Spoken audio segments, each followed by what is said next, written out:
Well, hello there. It's time for another Flying Reporter Aerodrome review. On my tour of the UK's airfields, I've been discovering so much history. It's been incredible. And today will be no different. We're heading to Breighton in Yorkshire. It was once part of Britain's nuclear defence. Today, it's home to a precious collection of historic aircraft. Breighton is an unlicensed airfield 11 miles to the southeast of York. It's in Class G uncontrolled airspace, with the only aeronautical hazards being the gliding sites of Burn to the west and Pocklington to the northeast. It's also in the Vale of York area of intense aerial activity, and so on weekdays it's worth getting a radar service from Leeming. Now, there are no overhead joins there. According to the Pooley's Guide, you would join downwind for either runway 28 or 10. 28 is a left-hand circuit, 10 a right-hand circuit. You can join base and probably final as well. They've got a radio service there, but you may not get an answer. We'll have to see if we're going to get an answer today. All the circuits to the south, because to the north they use a special area there for aerobatics, and there's some like triple SIs, sites of special scientific interest, and places like that all around. So we've got to scoot between two buildings on downwind. I don't know how easy that's going to be to see, so what I'm going to do is obviously use the overlay that I get here on Sky Demon for the circuit, which looks to be accurately depicted. Breighton Radio, Golf Bravo Mike, India Victor, 9 miles to the southwest inbound, request aerodrome information. Station calling Breighton, good morning, it's runway 28, left hand, QFE 1020. Roger, 28 left hand, QFE 1020, Golf India Victor. Breighton is a grass strip just to the south of the disused military airfield, so you might see the shape of the old tarmac runways and taxiways now used for storage. And if you look closely, you should eventually spot the active runway on its southern boundary. Golf India Victor, left hand downwind, runway 28 to land. The runway can be quite difficult to spot though, especially if coming from the south, because of the large hangar buildings. Okay, yeah, it was quite difficult to find, but you can see the old airfield quite easily. And to make it even more interesting, the runways aren't marked or numbered either. Golf India Victor turning final, runway 28 to land.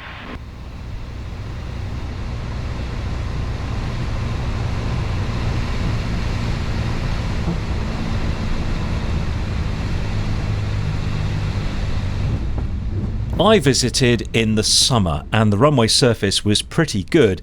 Actually, the airfield says the grass drains well and stays pretty firm during the year, with just the occasional closure following persistent rain. Parking is usually on the grass to the east or west of the tower.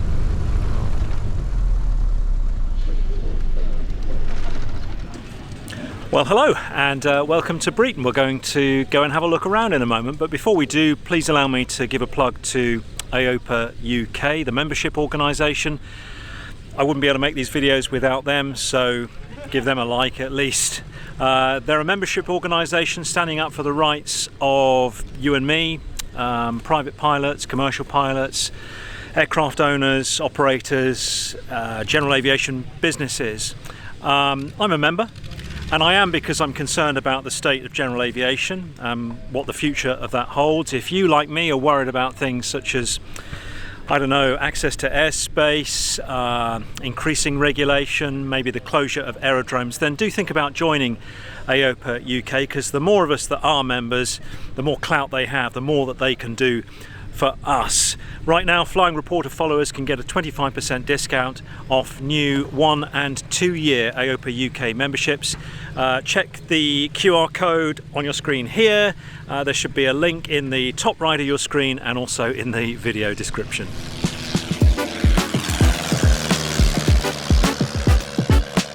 Breighton's USP is historic aircraft. You're unlikely to find many typical 172s and PA-28s in the hangars here. Instead, dozens of beautifully preserved vintage types from the 30s, 40s and 50s. We'll take a closer look at some of those in a moment. There's a vibrant club scene here, with around 500 members, 150 of which are pilots. Charles Sunter is the club's chairman.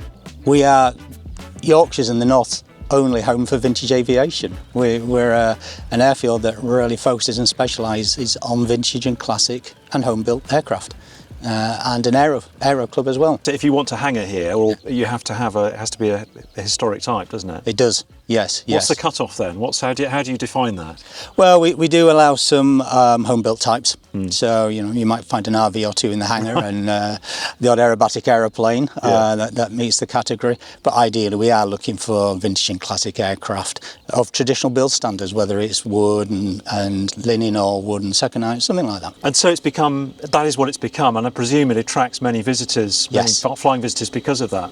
We're open 365 days a year during the hours of daylight, and people come to look at the collection aircraft, which are owned by the airfield owner, and they come to look at the other aircraft, because of course all the aircraft here are pretty special, and they just come to socialise and have fun with a good number of members, and it's a very, very friendly place. So I've just flown in, I've described the join. I think my viewers have probably hopefully got the measure of that now. What is interesting is that this is the old airfield, the runways, and it's sometimes a bit difficult to spot the actual runway that you use now, isn't it? It can be, yes, and we don't have numbers on the runway. No. We do like to stay as traditional as possible, and as an unlicensed airfield, we can get away with not having the numbers. Yeah. It can be hard to spot, but it's the grass strip next to the tarmac thing that looks like a runway. Yeah, if you think you can see a runway, the actual runway is going to be nearby. Nearby, absolutely, yeah. And well, I'm just looking at these facilities here. These look new. Yes. This is the clubhouse, is it? This is the new clubhouse. Yes, yeah. We opened it last December, so December 22. It's not quite finished yet, but it's up and running, nearly fully functional, and it's a wonderful space. As you can see, it looks great from the outside. The inside is lovely. We've still a bit of trimming to do in terms of finishes, but yes, it's come along very well. So for a visitor then, people with all types are welcome, so long as they can land here? Absolutely. Right, so you're not going to be too snobbish if I come in my 1970s Piper? Not at all, no, not at all. And visitors can come and peruse the collection, can they? They can have a look around the hangars and have a look? Yeah, we're very relaxed about that. We generally put a guide with them if there's a handful, but if not, then we're happy for people to have a look around the hangars, especially if they're flown in, because they're familiar with aircraft, of course. Now, for people that might be visiting Yorkshire and might want to stop here, people can overnight here, can they? They can, and is there facilities for them, like any tie downs, or can they screw into the ground, or is there? They can screw into the ground, that's not a problem at all. If they absolutely need hangarage and contact us beforehand, then we'll do our best to sort that out. Obviously, if the weather's really, really bad and they're making a bolt hole into here, then that's something we will do. And we have toilet and shower block facilities as well. Yeah, so people can camp here then? They can camp here for free, not a problem. What about disabled visitors then? You've got a bit of tarmac around. Yeah. So can they come in, park where they can use their wheelchair to get airside, to get landside, so to speak? Yeah, absolutely. The access to the clubhouse is obviously friendly for disabled people. Disabled toilets in there, as you would expect for a new build, and just access around the airfield. There's, as you say, a lot of hard standing, so that's not a problem. I managed to time my visit to coincide with a fly-in from the Vintage Aircraft Club. The airfield soon came alive with dozens of visitors arriving in a wide variety of vintage types. These were then proudly displayed on the grass in the sun alongside the airfield's own wonderful collection. The assortment of aircraft owned by the airfield company itself are overseen by Alan Marsland. So Alan, you're chief pilot. Yes, I am. What does that mean here at the club? It means I'm sort of supervising the collection aeroplanes. And who flies them? And who flies them, and that's a real aeroplane company as opposed to a real aeroplane club. So how many are hangared here? I think there's 18, 19 of collection aircraft. And talk me through the collection, starting with perhaps the ones that are your favourites. My favourite is that aeroplane there, the Youngmeister U-99. Fully aerobatic, inverted system, beautiful, beautiful aeroplane. Then we've got the Miles Magister, trainer for the Royal Air Force. This would be 1938, I think, 39. It was a place to tag them off, basically. Yeah. Okay, this is two-seat Bucky Youngman. as opposed to the Young Meister, which is single seat. And again, a lovely, lovely aeroplane. A bit like Tagmoth, but just so much better. We've got the Broussard, very, very thirsty aeroplane. First aeroplane I flew was the Aronka. That must have been about 20 years ago, I think. Nobody told me the problems with it, or the frightening bits, which is when you're going downwind and you pull the throttle back, it just splutters and farts. That's quite scary if you haven't done it before. Like these aircraft, the airfield itself dates back to the 1940s. It was built in 1941-42 as a World War II heavy bomber base, with Wellington, Halifax and Lancaster bombers operating from here. There's a memorial to those who served here during the war, along with the engine from a Halifax bomber that took off from here in 1944 on a bombing mission, but was shot down over the Netherlands, killing those on board. In 1959, RAF Breighton became an intercontinental nuclear missile base. 3 20-metre tall Thor missiles were housed here during the early 1960s. The airfield is now in private ownership, run by the Real Aeroplane Company.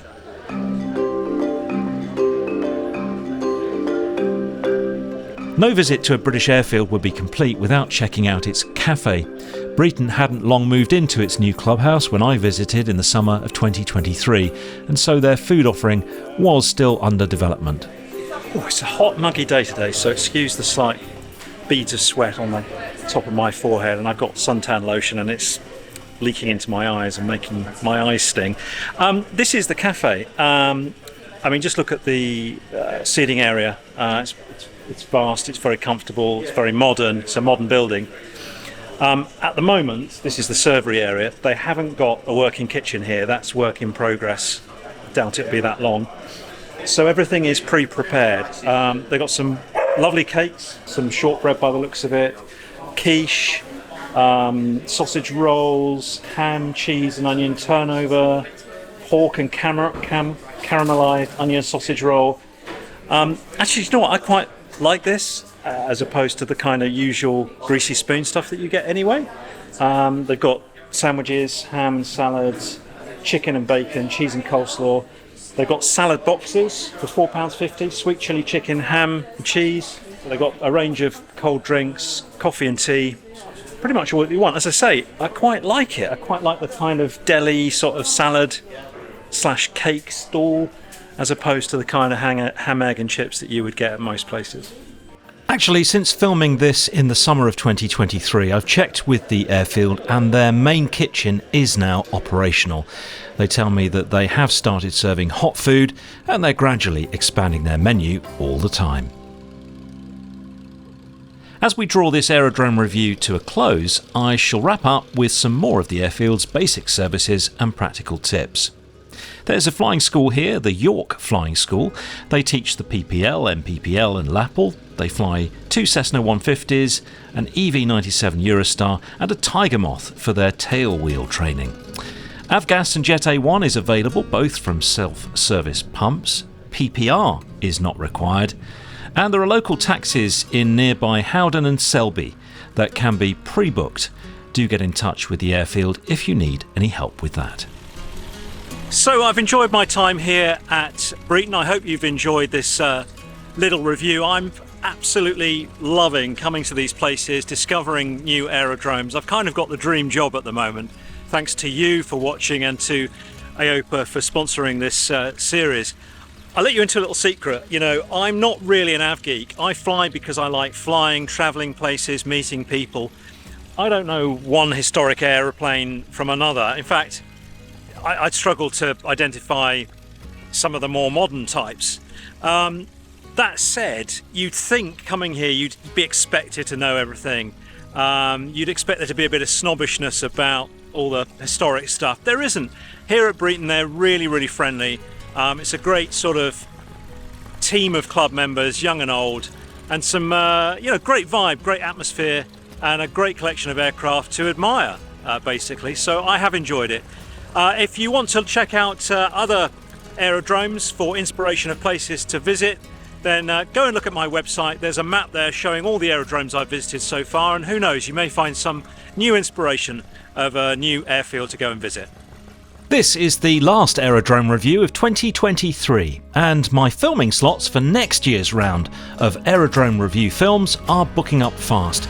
If you're an Aerodrome operator or manager and would like me to come and showcase your offering, explain any circuit or airfield policies and help to bring you more visitors, then please get in touch ASAP so as not to miss out. Thank you so much for watching. Thank you so much for supporting the Flying Reporter in 2023. Until next time, fly safely, my friends.